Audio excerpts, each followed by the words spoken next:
Masa pendaftaran calon presiden dan wakil presiden di pemilu 2024 hanya tinggal menghitung bulan. Para tokoh dan petinggi partai politik mulai terlihat sibuk mempersiapkan diri dan bertemu untuk mengatur strategi. Jika mundur ke belakang, Partai Golkar, PAN, dan P3 menjadi 3 partai yang pertama kali mendeklarasikan terbentuknya koalisi yang dinamakan Koalisi Indonesia Bersatu. Disusul kemudian Gerindra dan PKB yang membentuk Koalisi Indonesia Raya. Namun, ketika PDI Perjuangan mendeklarasikan Ganjar Pranowo sebagai calon presiden yang diusungnya, koalisi-koalisi yang sudah ada mulai terlihat gama. P3 menjadi partai pertama di KIB yang memutuskan mendukung pencapresan Ganjar dan memantapkan diri bersama barisan PDIP. Sementara Golkar dan PAN masih belum memastikan pilihannya. Kesempatan ini tampaknya dimanfaatkan secara baik oleh PKB yang selama beberapa hari terakhir ini lincah bermanuver. PKB membawa tawaran proposal politik untuk membentuk poros baru yang disebut dengan koalisi besar. Hanya saja, jalan panjang masih harus ditempuh jika kemudian PKB, Gerindra, Golkar, dan PAN bersepakat melebur dalam sebuah koalisi. Siapakah capres dan cawapres yang akan diusung? Relakah para tokoh yang notabene sudah dicalonkan oleh partainya masing-masing sebagai kandidat capres melepas egonya demi tujuan besar koalisi gemuk?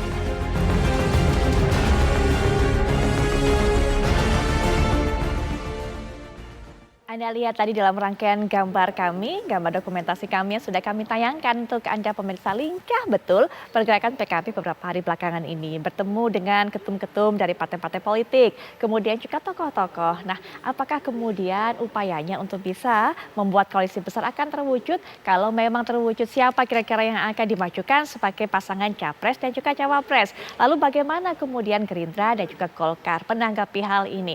Untuk itulah saya akan perkenalkan satu persatu narasumber yang akan memberikan pandangannya mengenai hal ini. Di samping saya sudah hadir Bang Riza Patria yang akan mewakili Gerindra pada kesempatan kali ini. Assalamualaikum warahmatullahi wabarakatuh. Selamat malam Bang Riza. Sehat Bang Riza? Sehat, alhamdulillah. Alhamdulillah sehat. Lama tidak jumpa dengan Bang Riza. Assalamualaikum juga nih Mas Jazilul dan Mas Aceh. Betul. Nah, kita juga sudah terhubung dengan para narasumber lainnya yang akan juga memberikan pandangannya mengenai hal ini. Sudah hadir dari Golkar yaitu Kang Aceh Hasan Syadzili. Assalamualaikum warahmatullahi wabarakatuh. Selamat malam Kang Aceh.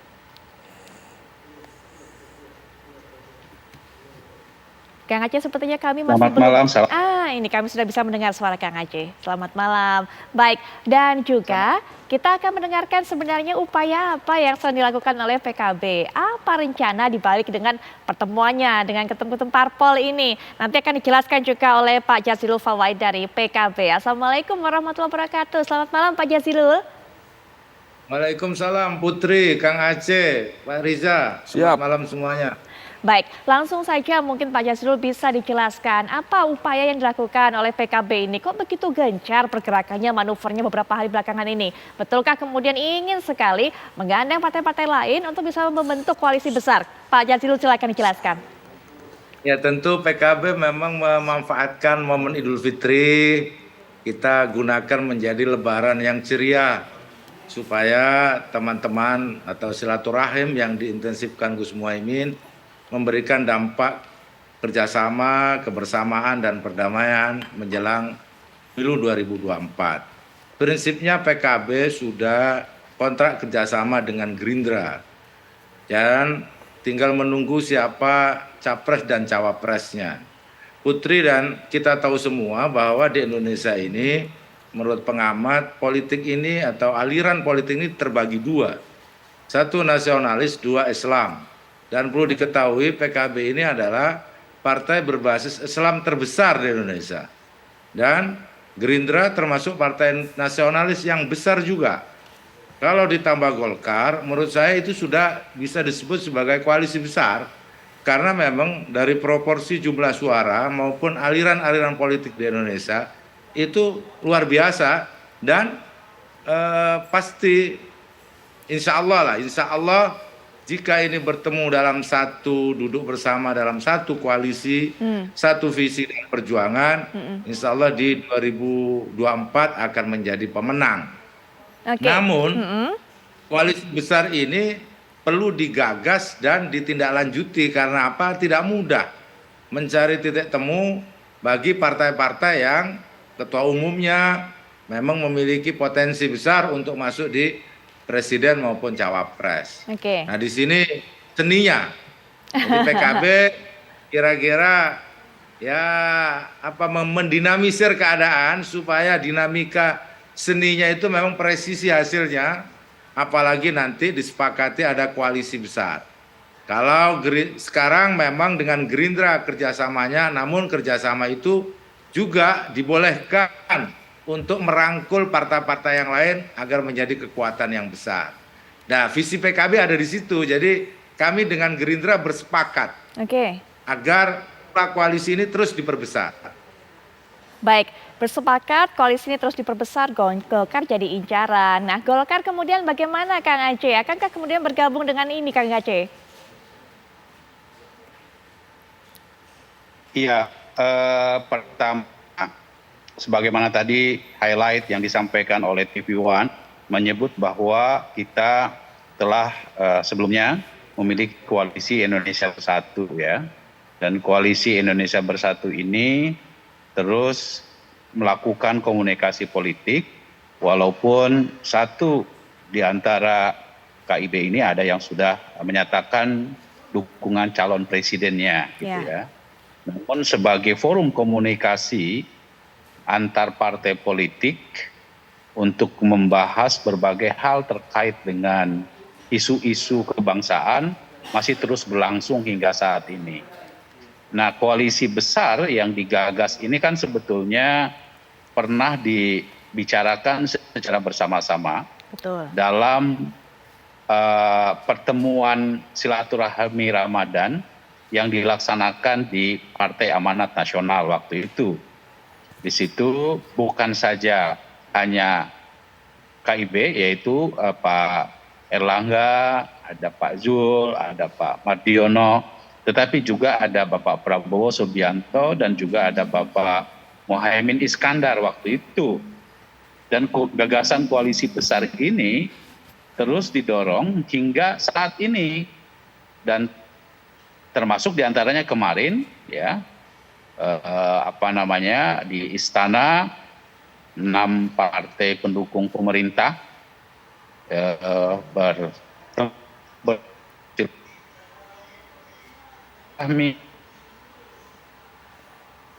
Kang Aceh, sepertinya ada kendala komunikasi terputus, kita tidak bisa mendengar dengan jelas suara Kang Aceh, terputus sampai di situ tadi, terhenti sampai di situ. Nanti kita akan lanjutkan, tapi saya minta komentar dari Bang Risa terlebih dahulu. Pergerakan PKB seperti ini mencari partai-partai lainnya untuk bisa masuk membentuk koalisi besar, sepengetahuan dengan Gerindra nggak sih Bang Risa? Iya tentu ya, jadi kami tidak hanya menandatangani perjanjian atau kontrak dengan PKB antar Gerindra, tapi sudah sehati sejiwa lah kira-kira begitu. Jadi apa yang dilakukan oleh Caimin, Kang Jazilul dan teman-teman semua dari PKB itu tidak hanya sesuatu yang baik dalam rangka silaturahmi Lebaran, tapi yang sangat baik yang membangun supaya demokrasi di bangsa ini semakin baik ya. Dan memang kita membutuhkan koalisi sebesar mungkin, itu sesuatu yang baik ya. Tadi Mas Jazilul sudah menjelaskan, saya kira perlu didukung. Dan Partai Gerindra sudah mengetahui semua rencana kegiatan masing-masing di antara kita dikomunikasikan. Hasilnya juga disampaikan. Jadi ini perlu. Dan alhamdulillah Caimin tidak hanya merangkul atau bersilaturahmi dengan partai yang belum menentukan pilihan, tapi juga merangkul mendekati partai-partai yang sudah memiliki calonnya masing-masing. Saya kira ini sesuatu yang baik dalam rangka silaturahmi supaya politik kita cair, sejuk, supaya masyarakat tidak melihat pemilu ini sesuatu yang menakutkan, menegangkan, tapi demokrasi pemilu kita ini sesuatu yang menggembirakan, sesuatu yang baik dan membahagiakan. Inilah yang perlu kita jaga. Jadi pilihan boleh beda, partai boleh beda, tapi mari kita kedepankan kepentingan bangsa negara dan juga kepentingan masyarakat banyak. Saya kira perlu. Jadi kami membutuhkan, apalagi dengan Golkar ya, kami tentu sangat senang sekali Partai Gerindra, Pak Prabowo dan kami semua, PKB, Caimin dan semuanya saya kira sangat senang hadirnya Partai Golkar bersama dengan Partai Gerindra dan PKB Oke. memperbesar koalisi yang ada ini menjadi lebih besar, apa yang disebut dengan koalisi besar atau koalisi kebangsaan. Mudah-mudahan juga PAN juga bisa bergabung, sehingga kalau empat partai ini yang di parlemen, belum lagi ditambah partai non parlemen yang mudah-mudahan juga bisa bergabung, ada beberapa, saya kira ini sesuatu yang sangat baik. Mengenai pasangan calon capres dan cawapres, Ya. itu nanti menjadi pembahasan para pimpinan ya. Nanti kita akan bicara Ya. mengenai ini lebih lanjut Bang Risa, karena tadi seperti katakan Pak Jazil, ini seninya. Karena masing-masing dari ketum partai-partai politik ini punya ambisi, punya keinginan untuk bisa maju, mencalonkan diri dalam bursa pencalonan presiden pemilu 2024 mendatang. Kita akan coba cek terlebih dahulu.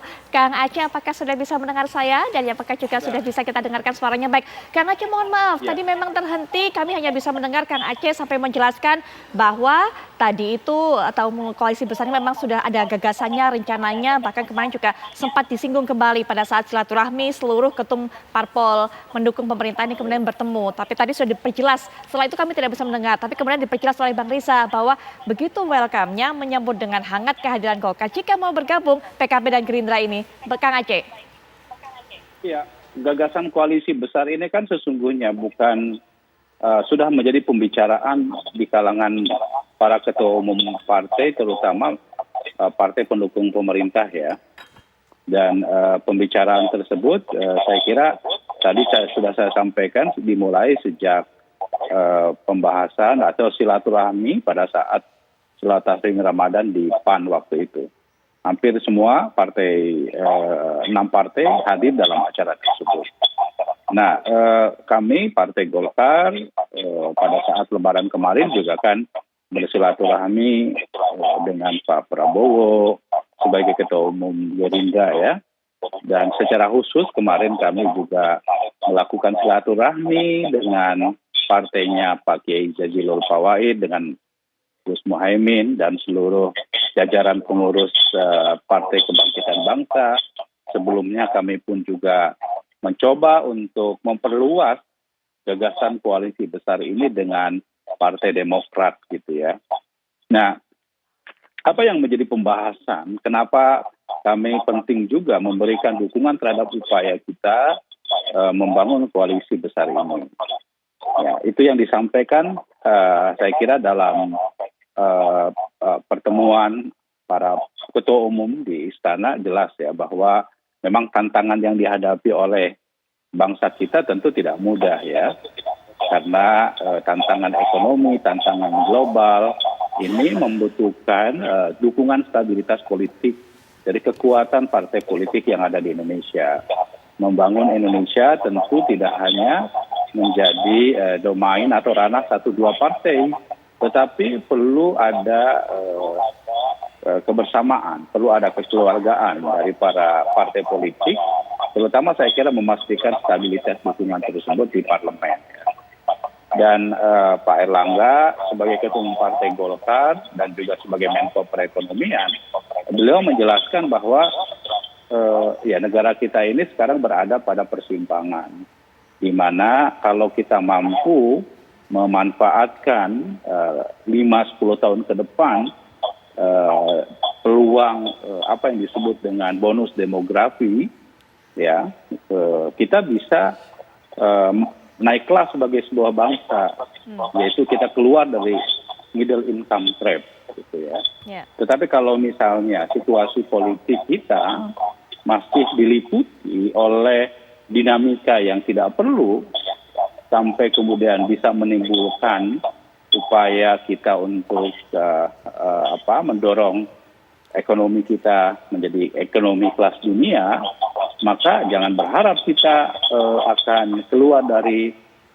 jebakan atau middle income trap tersebut. Jadi apa yang menjadi gagasan bersama kita di dalam konteks politik Indonesia 5-10 tahun ke depan, tentu Mbak Putri perlu mendapatkan dukungan politik dari semua komponen politik yang ada di Indonesia. Karena itu relevan sekali gagasan tentang koalisi besar tersebut. Baik Kang Aceh. Kita berhenti sampai di situ, nanti kita akan lanjutkan setelah jeda sampai kita soroti juga kalau memang kemudian 3 partai yang tokoh-tokohnya ada di sini melakukan perbincangan akan bergabung terbentuk koalisi besar, begitu bagaimana kemudian untuk bisa maju memuluskan langkah dari kader-kadernya menuju pencalonan capres cawapres. Karena kalau kita tahu ketum partai masing-masing ini ingin ataupun berminat mencalonkan dirinya. Kita akan bahas setelah jeda berikut ini. Kami akan segera kembali.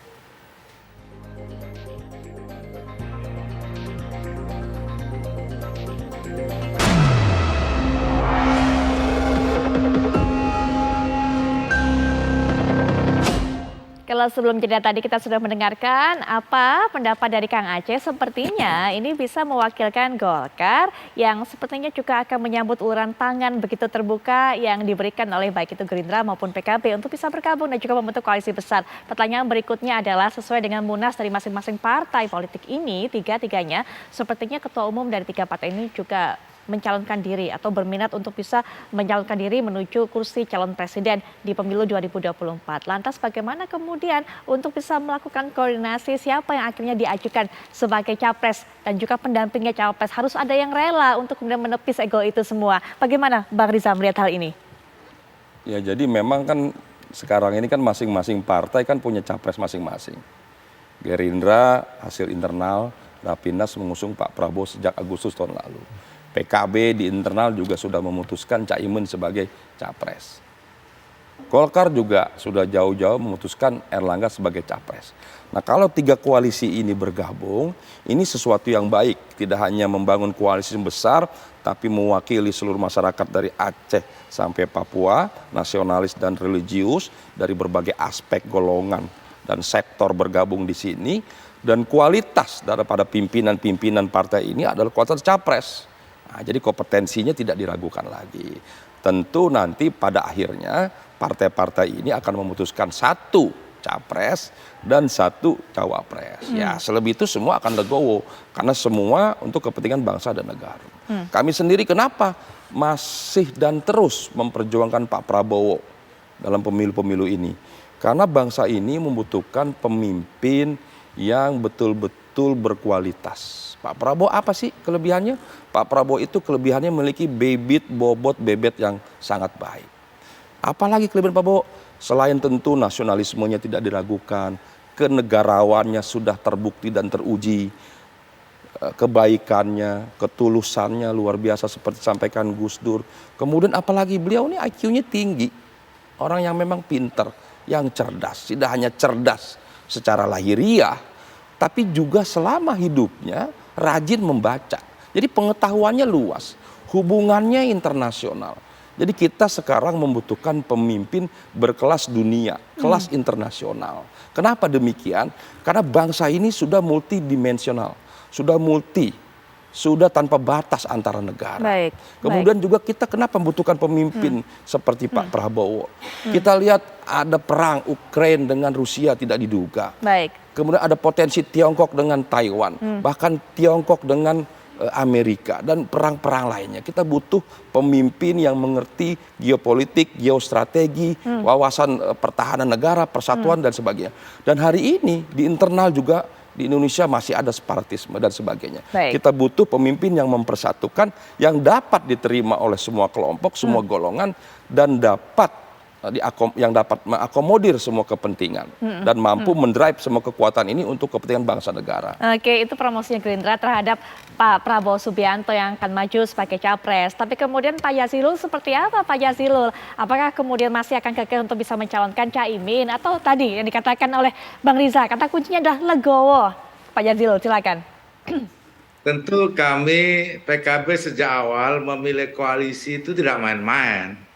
Dan memilih nanti siapa capres dan cawapres juga tidak akan main-main karena ini akan menentukan nasib PKB dan nasib bangsa ini. Ini bukan perkara yang gampang, jadi semuanya serba hati-hati.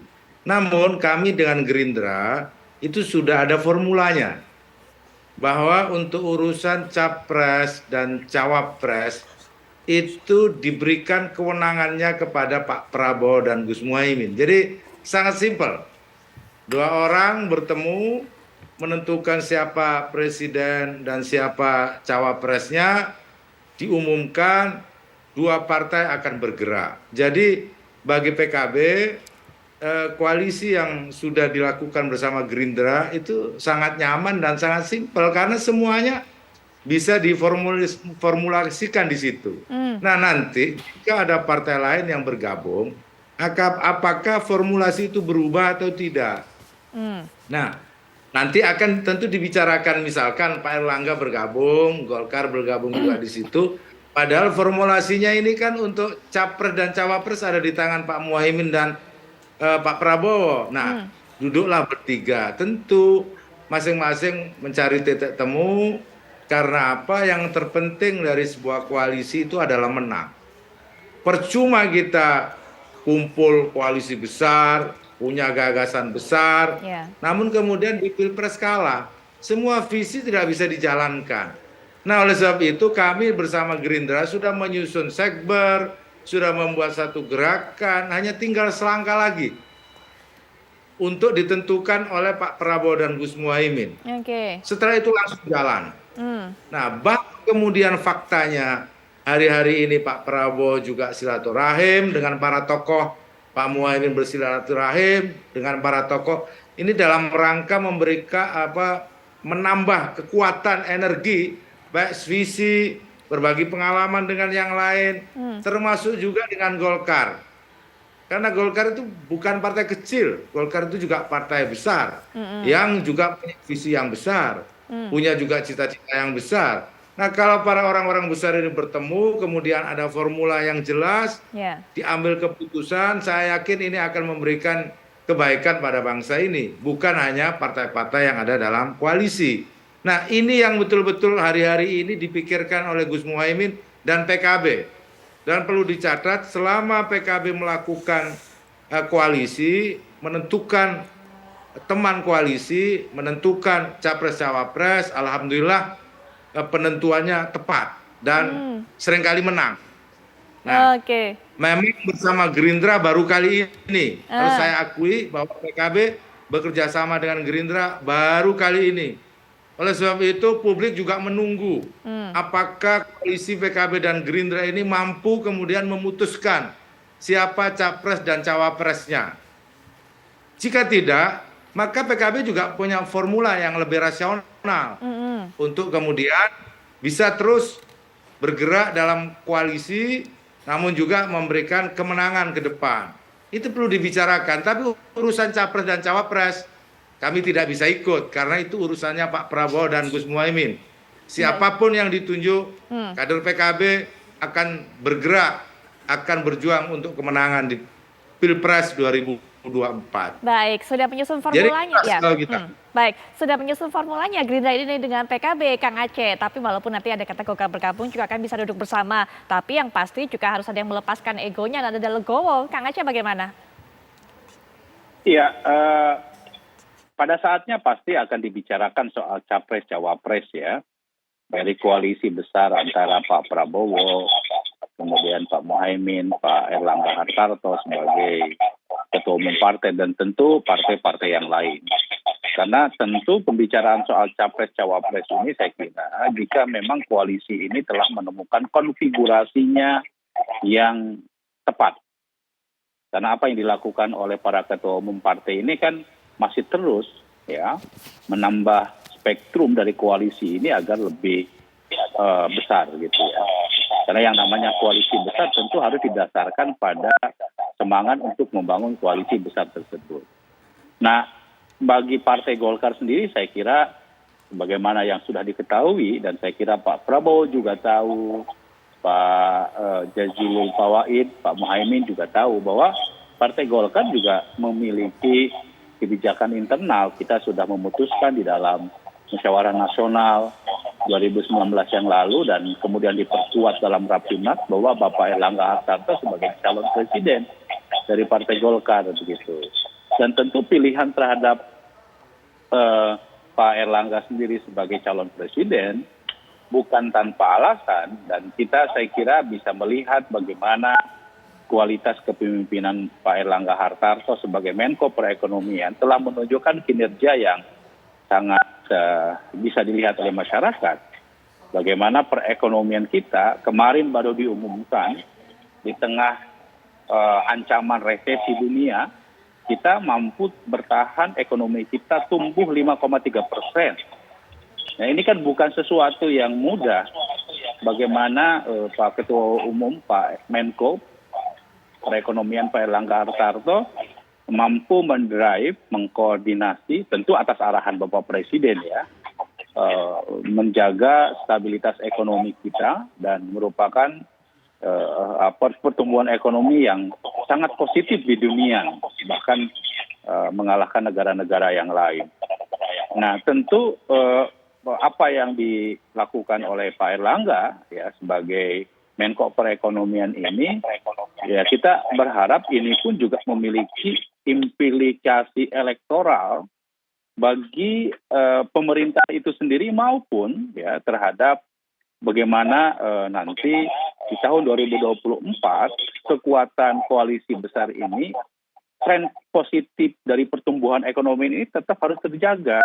Karena seperti yang saya sampaikan tadi ya bahwa koalisi besar ini tentu diarahkan bagaimana kita bisa mendorong agar koalisi besar mampu menjaga tren pertumbuhan ekonomi yang positif untuk bagaimana Indonesia bisa keluar dari middle income trap dan di tahun 2035 Indonesia menjadi negara terbesar ekonomi di antara negara-negara besar di dunia. Dan tentu ini bukan sesuatu yang mustahil jika ya kepemimpinan nasional kita ya itu diarahkan pada upaya untuk menjaga tren perekonomian kita yang harusnya memang tumbuh terus-menerus secara positif.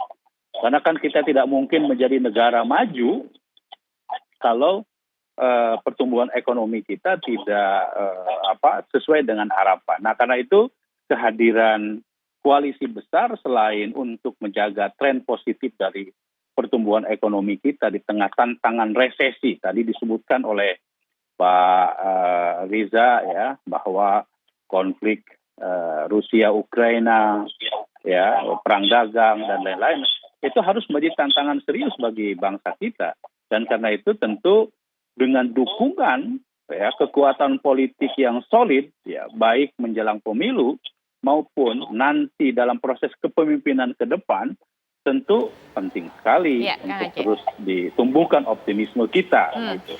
Nah soal kepemimpinan siapa capres-cawapres, kita sekarang lagi terus mendorong spektrum dari koalisi ini diperluas. Kita berharap tentu bukan hanya Gerindra, Partai Golkar, PKB, ya apa yang dilakukan oleh Ketua Umum kami silaturahmi ke Pak SBY dan tentu kepada partai-partai yang lain, tentu ini kan dalam rangka bagaimana kita bisa mendorong agar ekonomi kita atau stabilitas politik kita, stabilitas pemerintahan kita tetap bisa terjaga di tahun politik sekarang ini begitu. Baik Kang Aceh. Nah pemirsa, salah satu hal yang mencuat kemarin dan juga bahkan sempat di sounding oleh P3 bahwa kabarnya ada minat untuk bisa mengajak Pak Prabowo, menggandeng Pak Prabowo untuk bisa masuk ke dalam PDIP dan juga bahkan memasangkan Pak Prabowo ini sebagai pasangan cawapres dari Ganjar Pranowo. Mungkin nggak sih kemudian Gerindra ini bergabung dengan PDIP? Tapi mungkin nanti dijawabnya Bang Riza, termasuk juga jika ini terjadi, apa langkah yang akan diambil oleh PKB? Kami akan bahas tentunya setelah jeda berikut ini. Kami segera kembali. Kembali kita berbincang-bincang dengan Pak narasumber, tapi mungkin nggak sih Bang Riza terwujud seperti yang sempat ramai beberapa waktu kemarin. Walaupun memang beberapa kader Gerindra sudah mengatakan tidak mungkin Pak Prabowo menduduki posisi sebagai cawapres. Karena memang inginnya sebagai cawapres sudah dari awal seperti itu nawaitunya. Tapi kemudian kita tidak tahu karena yang namanya politik ini serba cair. Adakah kemudian Gerindra untuk bisa bergabung dengan PDIP? Yang pertama, Partai Gerindra dengan Partai PDIP sama-sama partai nasionalis dan punya hubungan yang baik. Dan Pak Prabowo sangat menghormati, sangat mengagumi Bung Karno. Jadi garisnya memang ada. Sejarahnya juga ada. Hubungan Pak Sumitro dengan Bung Karno juga ada. Jadi sejak orang tua masing-masing punya hubungan. Kemudian partai sama-sama nasionalis, sama-sama bersama dengan Ibu Mega dulu, Mega Pro, Megawati Prabowo juga pernah. Hubungan sampai hari ini baik. Tentu partai PDIP saya sangat yakin ingin bisa berkoalisi dengan Gerindra. Kami juga Gerindra ingin bisa berkoalisi dengan Gerindra. Namun demikian, ya kan, untuk kepentingan bangsa negara kan tidak harus sama-sama. Kita memberi kesempatan pada semua partai untuk berkoalisi, kita memberi kesempatan semua calon untuk mencalonkan. Nah, karena partai PDIP sudah mengusung Ganjar sebagai capres, tentu kita hormati. Tentu teman-teman PDIP dan kita semua sebagai juga menghormati Gerindra yang sudah mengusung Pak Prabowo lebih awal. Begitu juga kami di internal koalisi kami juga kami selalu menghormati Golkar yang sudah mengusung Erlangga, sudah mengusung PKB, mengusung Caimin. Kita sama-sama saling menghormati. Nah, bagaimana sekarang di internal PKB, Gerindra, Golkar, insya Allah ini akan diputuskan bersama. Mudah-mudahan PAN bisa bergabung, ada 4 partai atau lebih, nanti diputuskan bersama. Nah, bagaimana tadi Gerindra dengan PDIP, ya saya kira sudah kita sama-sama seperti yang sering sampaikan Pak Prabowo, kami siap berkompetisi, ya kan, dengan Ganjar yang sudah diusung, dengan Anies yang sudah diusung. Kami, kata Pak Prabowo, kami siap berkompetisi dengan baik, dengan sehat, membangun demokrasi. Artinya apa? Kami siap maju sebagai capres, bukan maju sebagai cawapres. Kami hormati pilihan PDIP. Nah, memang banyak yang ingin mengawinkan. Ganjar maunya PDIP, tentu Ganjar wakil Prabowo. Mungkin sebelah sini maunya Prabowo Ganjar. Ya kita hormati pilihan-pilihan publik kan boleh saja. Ada yang mau Prabowo dengan Caimin, kita hormati. Ada yang mau Prabowo dengan Erlangga, kita hormati. Atau sebaliknya dan sebagainya. Tentu kita hormati semua ini. Tapi sekali lagi dalam memilih capres ini tidak boleh main-main. Seperti sampaikan tadi Kang Aceh, Mas Jazuzil, semua harus untuk kepentingan bangsa dan negara. Dan Prabowo hadir selalu untuk kepentingan bangsa negara, bukan kepentingan partai, kepentingan pribadi. Apa buktinya? Buktinya sejarah telah membuktikan ketika berkompetisi dengan Jokowi 2014, 2019, ketika di 2019 ada potensi chaos, Pak Prabowo mengalah. Baik. Untuk kepentingan bangsa yang lebih besar. Bagaimana cara mengalahnya? Mendukung Pak Jokowi, mendukung pemerintahan supaya bangsa ini bisa guyup, bisa bersatu, bisa baik. Ada resiko yang diterima oleh Pak Prabowo? Ada. Apa? Ya, pendukung-pendukungnya sebagian kecewa. Akhirnya tidak milih Prabowo umpamanya. Ada yang kecewa, partai-partai yang mendukung kecewa, akhirnya tidak milih Prabowo. Itu resiko yang diambil oleh Partai Gerindra dan Prabowo demi kepentingan bangsa negara, bukan kepentingan pribadi Prabowo atau partai. Kalau memikirkan kepentingan Prabowo dan partai ketika itu, kita pilih oposisi. Karena akan naik terus nih rating Prabowo dan rating partai. Tapi tidak itu dilakukan.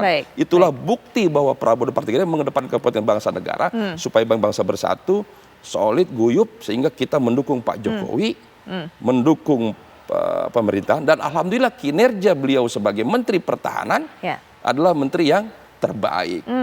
Baik. Sepertinya sudah kompak, sudah sekata Gerindra dengan PKB ini. Nanti kita juga minta komentar penutup di segmen terakhir dari Kang Aceh maupun juga dari Pak Jazil. Tapi setelah jeda ya, kami segera kembali saat lagi. Baik pemirsa, di segmen terakhir ini kami hanya bisa berikan kesempatan kepada Pak Jazil, kemudian juga Kang Aceh bisa berikan pernyataan penutup. Pak Jazil terlebih dahulu, silakan.